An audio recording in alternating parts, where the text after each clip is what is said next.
Hi hello ನಮಸ್ತೆ ಎಲ್ಲರಿಗೂ ನನ್ನ ಆವಿಷ್ಕಾರ ಚಾನಲ್ಗೆ ನಿಮ್ಮೆಲ್ಲರಿಗೂ ಸ್ವಾಗತ. ಸೊ ಇವತ್ತು ನಾನು ತುಂಬಾ ಒಂದು ಇಂಪಾರ್ಟೆಂಟ್ ವಿಡಿಯೋ ಮಾಡ್ತಾ ಇದ್ದೀನಿ. ಯಾರಿಗೆಲ್ಲ ಇಂಪಾರ್ಟೆಂಟ್ ಅಂತ ಹೇಳಿದರೆ, ಯಾರೆಲ್ಲ ಸಿಕ್ಕಾಪಟ್ಟೆ ಹೇರ್ ಫಾಲಿಂದ ಅಥವಾ ಹೇರ್ ಲಾಸಿಂದ ಬಾಲ್ಡ್ ಹೇರಿಂದ ಬಳಲ್ತಾ ಇದ್ದೀರಾ, ಅವರಿಗೆ ಅಂತ ವಿಡಿಯೋ ಮಾಡ್ತಾ ಇರೋದು. ನಾನು ಕೂಡ ಅದನ್ನು ಗೋತ್ರು ಆಗಿದ್ದೀನಿ. ಯಾಕೆ ಅಂತ ಹೇಳಿದರೆ, ಕೂದಲು ಅನ್ನೋದು ಒಬ್ಬ ಮನುಷ್ಯನ ಕಾನ್ಫಿಡೆನ್ಸ್ ಲೆವೆಲ್ನ ಹೆಚ್ಚು ಮಾಡುತ್ತೆ. ಕೂದಲು ಯಾವಾಗ ಉದ್ರಕ್ಕೆ ಶುರುವಾಗುತ್ತೆ ಅಥವಾ ಕೂದಲು ಯಾವಾಗ ಕಮ್ಮಿ ಆಗೋಕ್ಕೆ ಶುರುವಾಗುತ್ತೆ, ನಮ್ಮ ಕಾನ್ಫಿಡೆನ್ಸ್ ಲೆವೆಲ್ ಕೂಡ ಕಡಿಮೆ ಆಗ್ತಾ ಹೋಗುತ್ತೆ.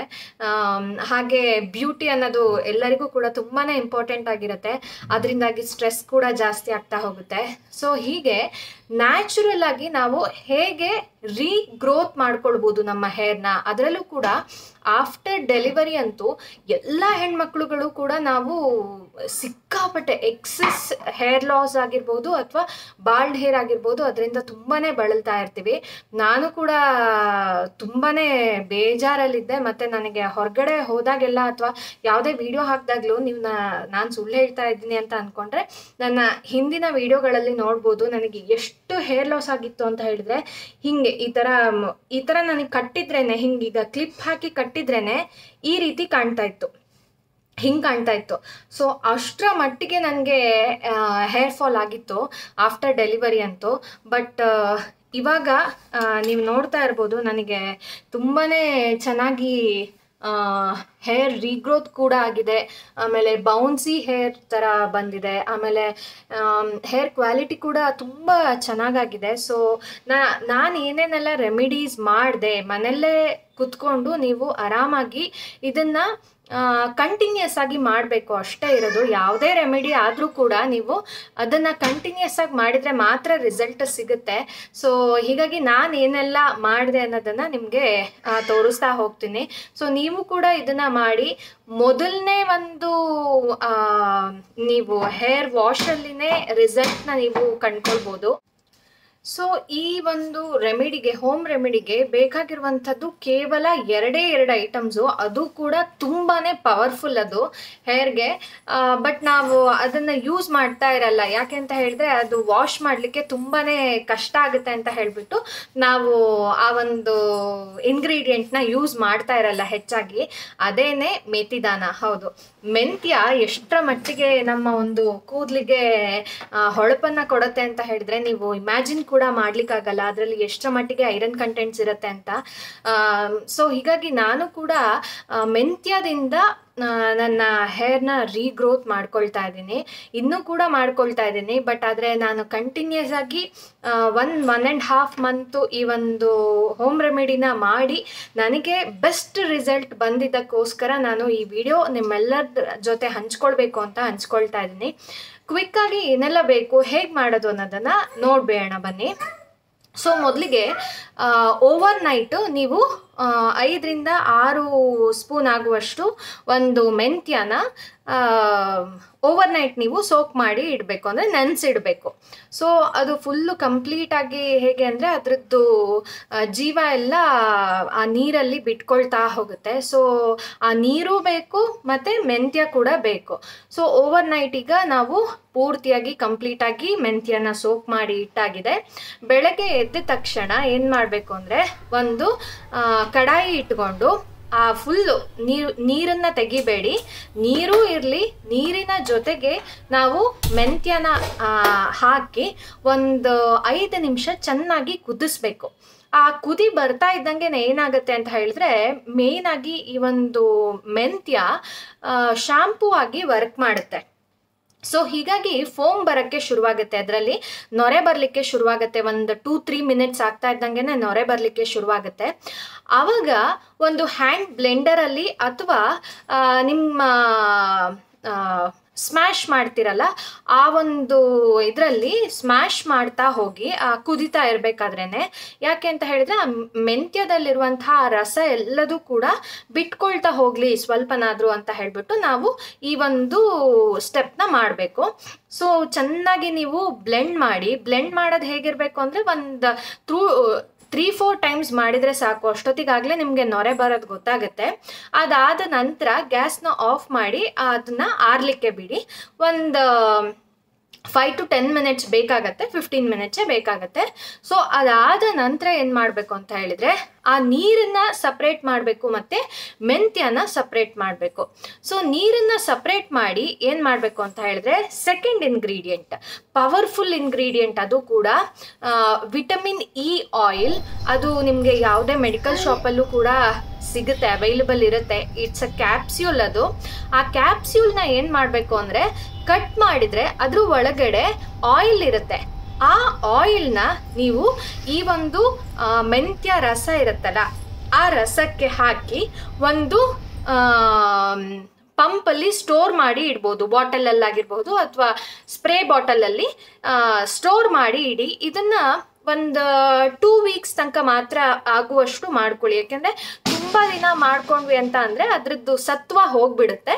ಸೊ 2 weeks ತನಕ ಮಾಡಿಕೊಂಡ್ರೆ ನೀವು ಫ್ರಿಜ್ಜಲ್ಲಿ ಇಟ್ಟು ಆರಾಮವಾಗಿ ಅದನ್ನು 2 weeks ಬಳಸ್ಕೊಳ್ಬೋದು. ಆ್ಯಂಡ್ ಈ ರೆಮಿಡಿನ ಈಗ ನಾ ಹೇಳ್ತಾ ಇರೋದನ್ನು ಕ್ಲಿಯರಾಗಿ ಕೇಳಿಸ್ಕೊಂಡ್ಬಿಡಿ. ನಿಮಗೆ ಇದು ಮಾಡಾದ್ಮೇಲೆ ಅಯ್ಯೋ ಮಾನಸ ಸುಳ್ಳು ಹೇಳಿದ್ಲು ಅಂತ ಅನ್ನಿಸ್ಬಾರ್ದು. ಯಾಕೆ ಅಂತ ಹೇಳಿದರೆ, ಇದನ್ನು ನೀವು ವೀಕಲ್ಲಿ ಅಟ್ಲೀಸ್ಟ್ ಟ್ವೈಸ್ ಅಂದರೆ 2 ಸತಿ ಆದರೂ ಈ ಮಾಸ್ಕನ್ನು ಹಚ್ಚಲೇಬೇಕು. ಸೊ ಮಾಸ್ಕ್ ಹೇಗೆ ಮಾಡೋದು ಅನ್ನೋದನ್ನು ನೋಡ್ಕೊಂಡು ಬರೋಣ. ಈಗ ಸ್ಪ್ರೇ ಬಾಟಲಲ್ಲಿ ಸ್ಪ್ರೇ ಮಾಡಿಟ್ಟಾಗಿದೆ. ಏನು ಮಾಡಿದ್ರಿ, ಅದಕ್ಕೆ ಕುದಿಸಿದಂಥ ಒಂದು ಆ ನೀರಿಗೆ ವಿಟಮಿನ್ ಇ ಕ್ಯಾಪ್ಸ್ಯೂಲ್ನ ಕಟ್ ಮಾಡಿ ಹಾಕಿದ್ರಿ. ಅದ್ರ ಒಳಗಡೆ ಆಯಿಲ್ ಇರುತ್ತೆ, ಅದನ್ನು ಹಾಕಬೇಕು. 1 ಸ್ಪೂನ್ ಆಗುವಷ್ಟು ನೀವು ಹಾಕ್ಬೋದು. ಅಂದರೆ ಲೈಕ್ 6 to 7 ಕ್ಯಾಪ್ಸ್ಯೂಲ್ಸ್ನ ನೀವು ಒಂದು ಸತಿಗೆ ಬಳಸ್ಬೋದು. It's very healthy. ಸೊ ಅದನ್ನು ನಾರ್ಮಲ್ ಆಗಿ ಅಷ್ಟು ಬಳಸ್ಕೊಳ್ಬಹುದು. ಈಗ ಈ ಮೇಥಿ ಹಾಗಾದರೆ ಏನು ಮಾಡೋಣ, ಮೇಥಿನ ನೀಟಾಗಿ ಗ್ರೈಂಡರಲ್ಲಿ ಹಾಕಿ, ಎಷ್ಟು ಸಾಫ್ಟಾಗಿ ಅಂತ ಹೇಳಿದರೆ ಅಕ್ಕಿ ಹಿಟ್ಟು ಬರುತ್ತಲ್ಲ ಅಷ್ಟು ಸಾಫ್ಟಾಗಿ ಅದನ್ನು ಗ್ರೈಂಡ್ ಮಾಡ್ಕೊಂಡು ಬರೋಣ. ಆಯಿತಾ? ಈಗ ಗ್ರೈಂಡ್ ಮಾಡಿದ್ದಾಗಿದೆ. ಸೊ ಇದನ್ನು ಹೇಗೆ ಹಚ್ಚೋದು ಅನ್ನೋದು ತುಂಬಾ ಇಂಪಾರ್ಟೆಂಟ್ ಆಗಿರುವಂಥ ಸ್ಟೆಪ್. ಹೇಗೆ ಇದನ್ನು ಯೂಸ್ ಮಾಡ್ಕೊಳ್ಬೋದು. 4 ದಿನದ ಗ್ಯಾಪಲ್ಲಿ ನೀವು ಇದನ್ನು ಹಚ್ತಾ ಬರಬೇಕು.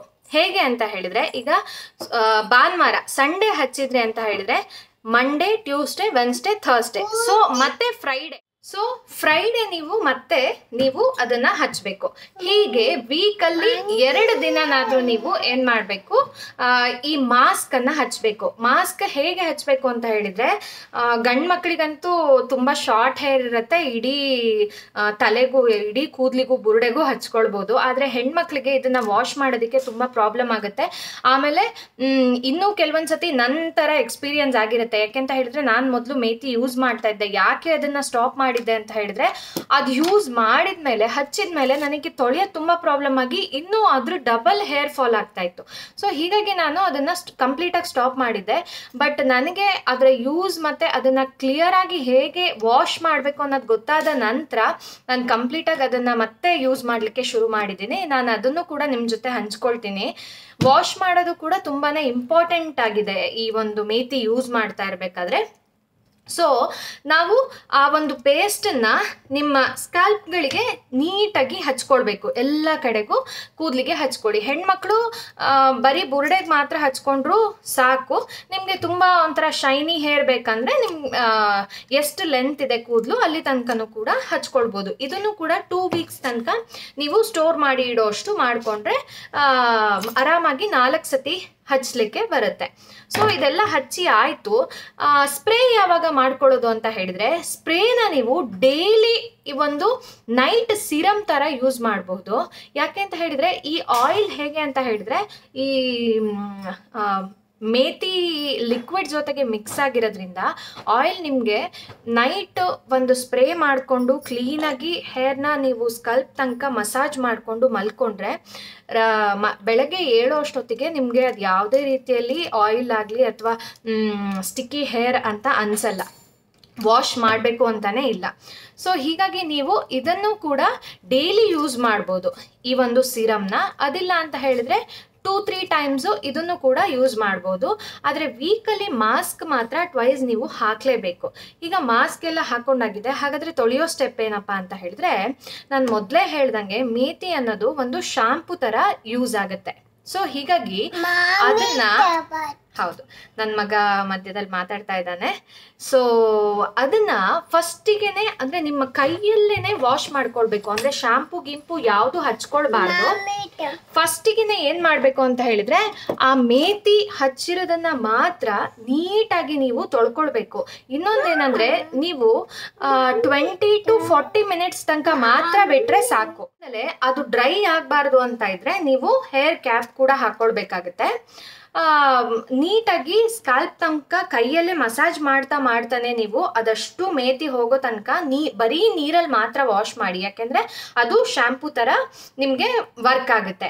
ಅದಾದ ನಂತರ ನೀವು ಯಾವ್ದು ಕಾಮನ್ ಶಾಂಪೂ ಮನೆಯಲ್ಲಿ ಯೂಸ್ ಮಾಡ್ತಿರೋ ಆ ಶಾಂಪೂ ಇಂದ ಚೆನ್ನಾಗಿ ತೊಳ್ಕೊಂಡ್ರೆ ಕಂಪ್ಲೀಟ್ ಆಗಿ ಆಕ್ಚುಲಿ ಅದು ವಾಶ್ ಔಟ್ ಆಗಿ ಹೋಗ್ಬಿಟ್ಟಿರುತ್ತೆ.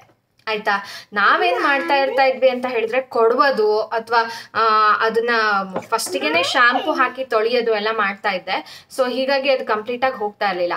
ಅದಾದ ನಂತರ ನೀವು ಮನೆ ಹೊರಗಡೆ ನಿಂತ್ಕೊಂಡು ಒಂದು ಸತಿ ಹೇರ್ ಕೂಮ್ ಮಾಡಿದ್ರೆ ಒಂದು ಸತಿಗೆನೆ ಅಷ್ಟು ನಿಮ್ಗೆ ಮೆಂತ್ಯ ಹಚ್ಚಿರೋದು ಬಿದ್ದೋಗುತ್ತೆ.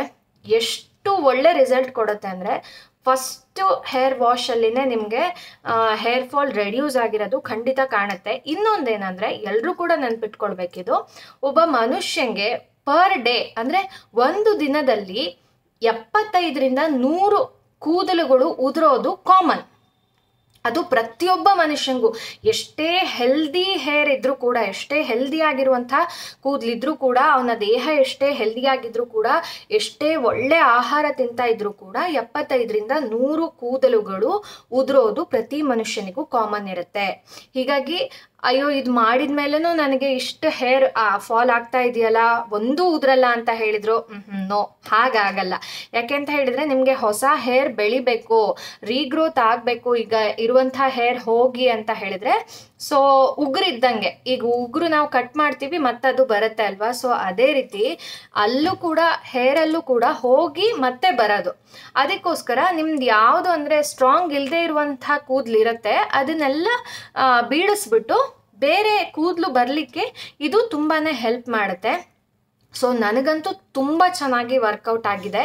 ಇದು ಖಂಡಿತವಾಗ್ಲೂ ನಿಮಗೂ ಕೂಡ ವರ್ಕೌಟ್ ಆಗುತ್ತೆ. ಬಟ್ ಏನಂದರೆ ಕನ್ಸಿಸ್ಟೆನ್ಸಿ ಇರಬೇಕು. ಯಾವುದೇ ಕೆಲಸಗಳು ಮಾಡ್ತಾ ಇರ್ಬೋದು ಅಥವಾ ಯಾವುದೇ ಒಂದು ಏನೇ ಮಾಡ್ತೀವಿ ಅಂತ ಹೇಳಿದ್ರು consistency is very important. So ಇದನ್ನು ನೀವು ಕೂಡ ಮನೆಯಲ್ಲಿ ಟ್ರೈ ಮಾಡಿ ನೋಡಿ. ಓನ್ಲಿ 2 ಇಂಗ್ರೀಡಿಯೆಂಟ್ಸ್ ಬೇಕು, ಎಲ್ಲೇ ಹೋದರೂ ಕೂಡ ಇದನ್ನು ನೀವು ಮಾಡ್ಕೊಳ್ಬೋದು. ಸೊ ಹೀಗಾಗಿ ನಿಮ್ಮೆಲ್ಲರಿಗೂ ಕೂಡ ಈ ಒಂದು ವಿಡಿಯೋ ತುಂಬಾನೇ ಹೆಲ್ಪ್ಫುಲ್ ಅಂತ ಅಂದ್ಕೊಂಡಿದ್ದೀನಿ. ಅದರಲ್ಲೂ ಕೂಡ ಆಫ್ಟರ್ ಡೆಲಿವರಿ ಯಾರು ಬಾಲ್ಡ್ ಹೇರಿಂದಾಗಲಿ ಅಥವಾ ಸಿಕ್ಕಾಪಟ್ಟೆ ಓವರ್ ಹೇರ್ ಫಾಲಿಂದ ಬಳಲ್ತಾ ಇದ್ದೀರಾ ಅವ್ರಿಗಂತೂ ಇದು ತುಂಬಾನೇ ಯೂಸ್ಫುಲ್ ಆಗುತ್ತೆ. ಒಂದ್ಸತಿ ಯೂಸ್ ಮಾಡಿ ನೋಡಿ, 1 ಮಂತ್ ಕರೆಕ್ಟಾಗಿ ಯೂಸ್ ಮಾಡಿ, ದೆನ್ ನಿಮಗೆ ಹೇರ್ ಗ್ರೋತ್ ಶುರುವಾಗುತ್ತೆ. ಇನ್ನೊಂದು, ನೀವು ಹೇರ್ ಫಾಲ್ ಕಮ್ಮಿ ಆಯಿತು, ಹೇರ್ ಗ್ರೋತ್ ಆಗ್ತಾ ಇಲ್ಲ ಅಂತ ಅಂದ್ಕೊಳ್ಬೋದು. 1 ಮಂತ್ ತನಕ ನೀವು ಕಂಪ್ಲೀಟಾಗಿ ಯೂಸ್ ಮಾಡ್ದಲೆ ರಿಸಲ್ಟ್ ಹೇರ್ ಗ್ರೋತ್ ಇಂದು ಗೊತ್ತಾಗಲ್ಲ. ಸೊ ಹೀಗಾಗಿ 1 ಮಂತ್ ತನಕ ಕಂಪ್ಲೀಟಾಗಿ ನೀವು ಯೂಸ್ ಮಾಡಿ ಆದಮೇಲೆ ಹೇರ್ ಗ್ರೋತ್ ಆಗ್ತಾ ಇರೋದು ಕಂಡು ಬರುತ್ತೆ. ನನಗೂ ಕೂಡ ಅಷ್ಟೇ ಬೇಬಿ ಹೇರ್ಸ್ ಬರ್ತಾ ಇರೋದು ನೀವು ನೋಡ್ತಾ ಇರ್ಬೋದು.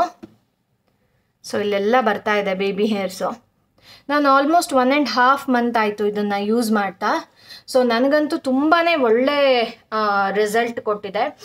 ಬೌನ್ಸಿ ಹೇರ್ ಬಂದಿದೆ, ತುಂಬ ಥಿಕ್ ಅಂತ ಅನಿಸುತ್ತೆ, ಮತ್ತು ಹೆಲ್ದಿ ಅಂತ ಅನಿಸುತ್ತೆ, ತುಂಬ ಫ್ರೆಶ್ ಫೀಲ್ ಆಗುತ್ತೆ ಇದು ಹಚ್ಚಾದ ನಂತರ. ಸೊ ಈ ವಿಡಿಯೋ ನಿಮಗೆ ಇಷ್ಟ ಆದರೆ ನನ್ನ ಆವಿಷ್ಕಾರ ಚಾನಲ್ನ ಲೈಕ್ ಮಾಡಿ, ಕಾಮೆಂಟ್ ಮಾಡಿ, ಹಾಗೆ ಸಬ್ಸ್ಕ್ರೈಬ್ ಮಾಡೋದನ್ನು ಮಾತ್ರ ಮರಿಬೇಡಿ. ಧನ್ಯವಾದ. ಬಾಯ್ ಮಾಡು.